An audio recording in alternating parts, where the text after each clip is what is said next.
So, I did my study on homelessness.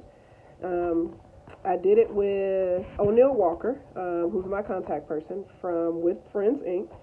He's also a Mecklenburg County school social worker, as well as a social worker with the particular group that I contacted.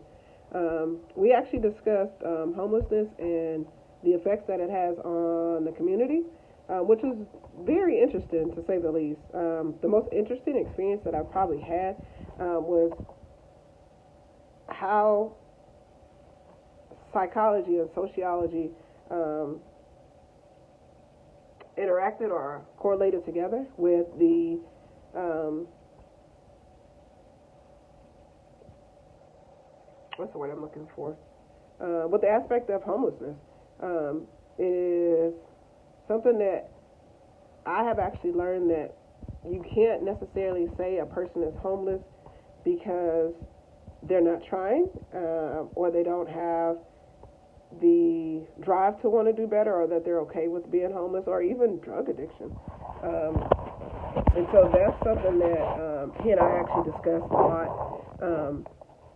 I think that like learning about the different aspects of homelessness and how and the whys and how the community and how people actually suffer from homelessness is what I learned the most. I think in speaking to O'Neill, um, I learned that some of African American generations um, communities are not as interested or educated in learning about financial literacy to kind of help them with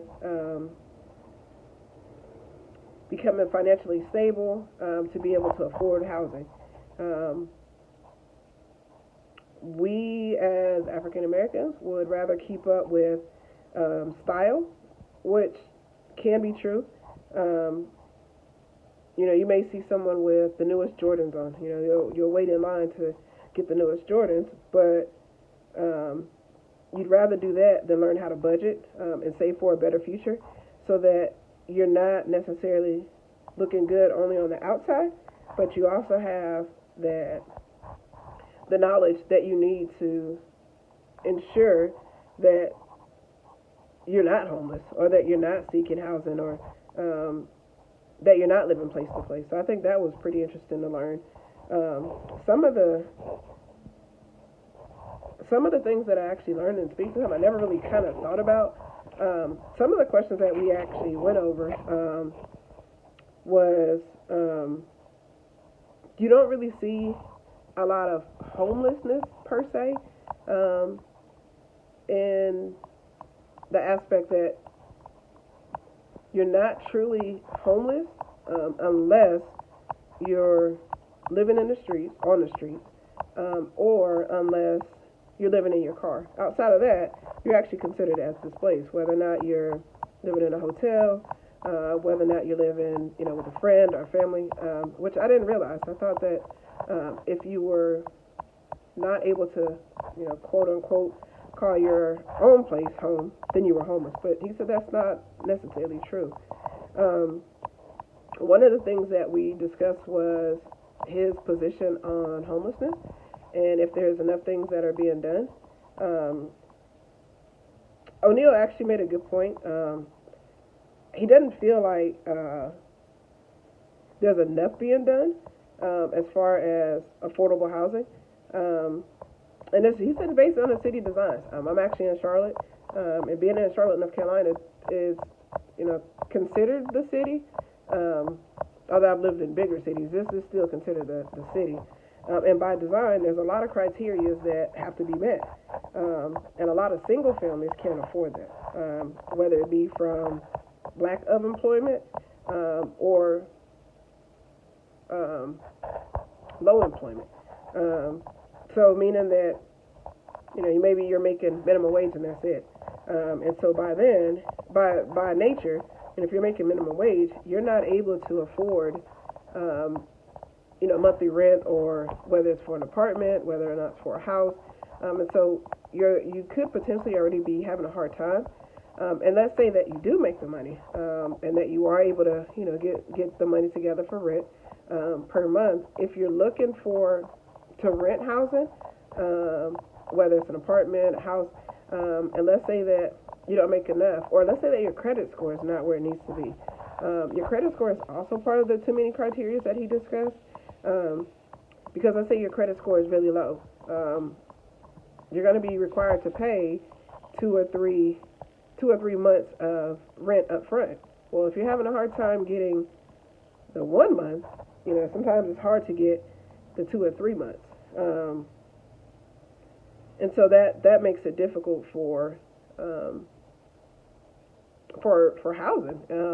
And so a lot of our generation live together, just trying to survive. So you could have, a grandmother, a mother, an aunt and uncle, kind of living together, just trying to make sure that, bills are getting paid.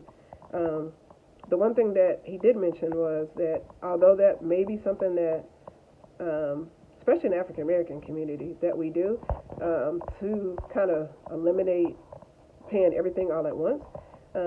Sometimes you may have someone that is in a home that isn't able to work, or just doesn't want to work and isn't able to actually contribute towards the household.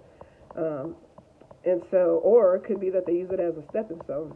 So more so, I'm living here until I get on my own feet, and when then I'll leave. But then by then, you have created more bills, and although you may have helped yourself, you didn't necessarily help the house, and so then that makes it harder for the house to keep afloat.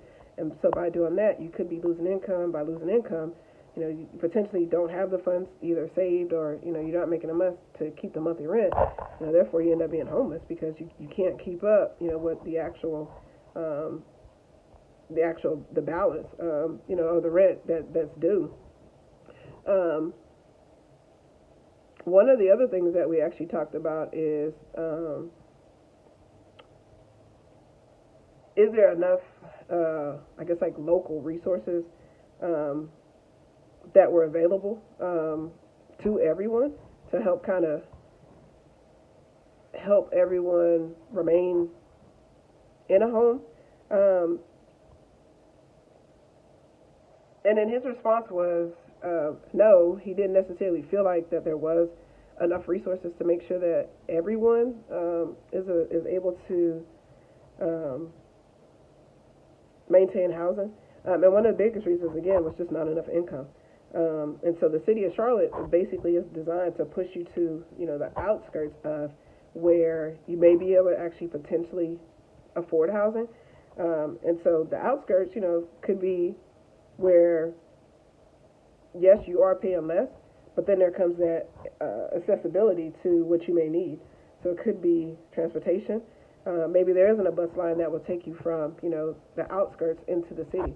Or if there is, maybe the fees that are coming with actually maybe a bus ticket or a train ticket.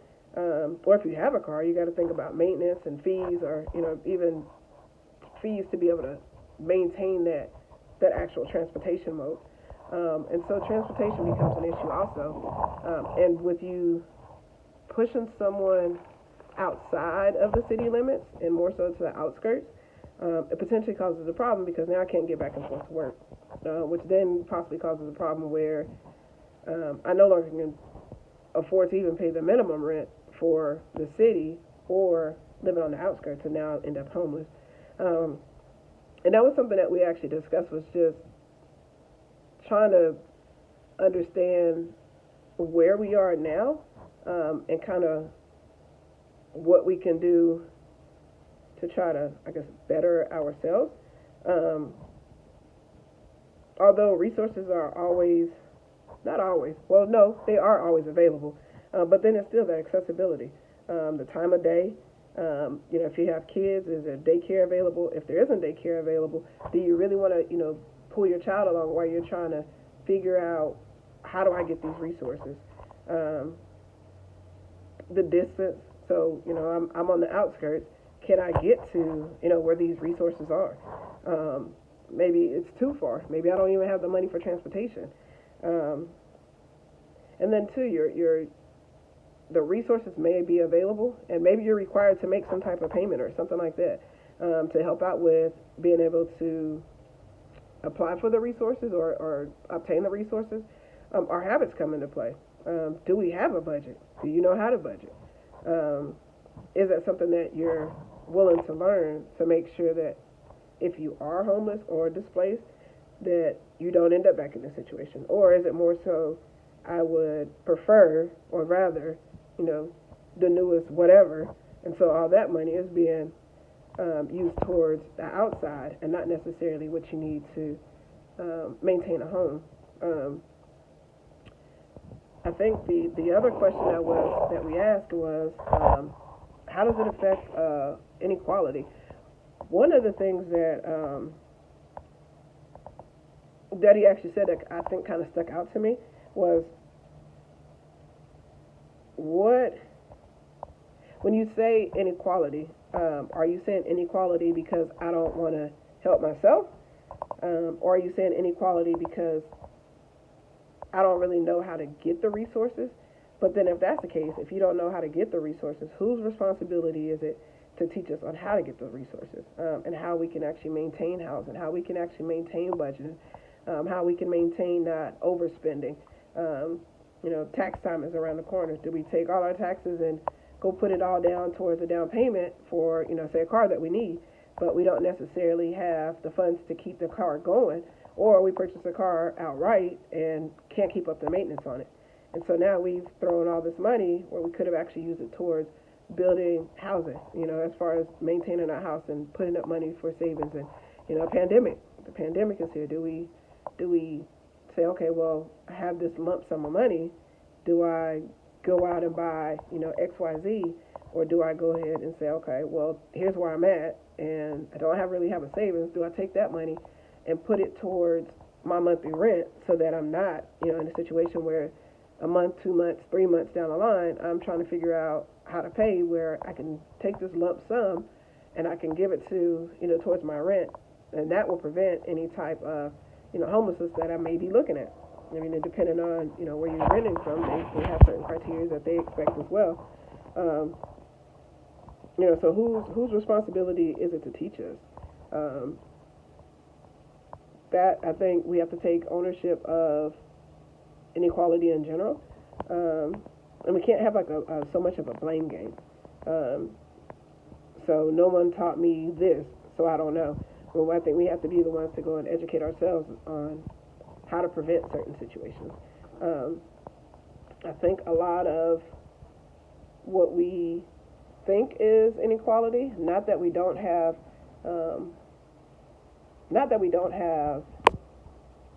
adverse, what's the word I'm looking for?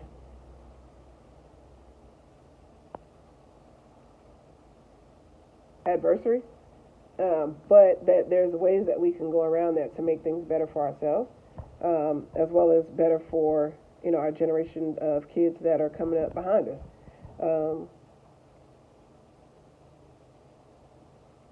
I think that's the biggest thing that we have to realize is, yes, there is a lot of inequality, especially towards African Americans, but also that there are ways that we can make things better for ourselves. And I think I actually learning that, when you think about sociology and psychology and how they go hand in hand, is one of the biggest things I learned about entering into the idea of you are homeless because you don't want to do XYZ. That changed my mindset because I realize now that there's a number of reasons that someone can actually end up homeless. And so that's where my actual case study went. Again, it was with O'Neill Walker with Friends, Mecklenburg County School social worker. We just did a kind of a candid interview. The telephone number is 704-899-4801. I hope that you guys found some interesting information or facts that I was able to actually provide. I won't say facts, but interesting information that I was actually able to provide. My name is Tanika Kelly, and I hope that you guys enjoy. Thank you.